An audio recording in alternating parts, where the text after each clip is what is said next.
Maya stared at the glowing computer screen in her Moscow office, the blue light reflecting in her tired eyes.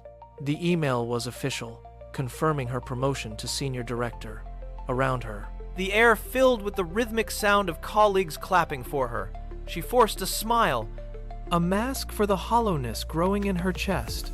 Looking down at the heavy luxury apartment key on her desk, the realization hit. The life she had meticulously built, with its titles and glass walls. 2 days later, she left the city behind, carrying one worn suitcase to the Mediterranean coast. The sun beat down on the ancient cobblestone streets, and the air was thick with the scent of salt and wild jasmine. That evening, the town square erupted with music as strings of yellow lights swayed gently above a laughing crowd. Maya leaned against a rough stone wall, her arms crossed tight against her chest, a habit of defense. Then, a man with a loose linen shirt stepped out of the rhythm. Leo looked at her and gestured toward the dancers. "Why aren't you joining them?" he asked. "May," her voice small, "I don't dance." The next morning, Leo found her sitting on the edge of a pier. He simply pointed to the horizon and said, "The water is cold, but it wakes you up." They spent the week breaking every rigid rule of her former life. They swam in the sea at midnight. They bought peaches from wooden carts and ate them. They climbed the jagged, rocky cliffs just to watch the sun sink into the waves. One afternoon, Leo stopped her.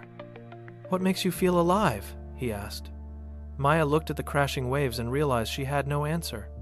She had spent years chasing titles, not moments. That night, the music returned louder than ever. Leo stood in the center and held out his hand. Maya looked down at her expensive heels, symbols of the woman she used to be, and kicked them off into the dirt. She grabbed his hand. She stumbled at first, her feet bare and clumsy on the ancient stone, but she didn't care about the rhythm or the eyes of onlookers. She spun until the world became a blur, gasping for air, her heart hammering against her ribs like a trapped bird finally set free. She wasn't calculating the future or mourning the past. She was simply, perfectly there. When autumn winds turned the air crisp, Maya returned to the city. She kept her job, but she changed the rules. Months later, as the radio played that familiar Mediterranean melody in her kitchen, she dropped her whisk. She kicked off her work shoes and danced alone across the floor. She finally understood. Freedom was not a place or a stranger. It was the decision to stop existing and start living.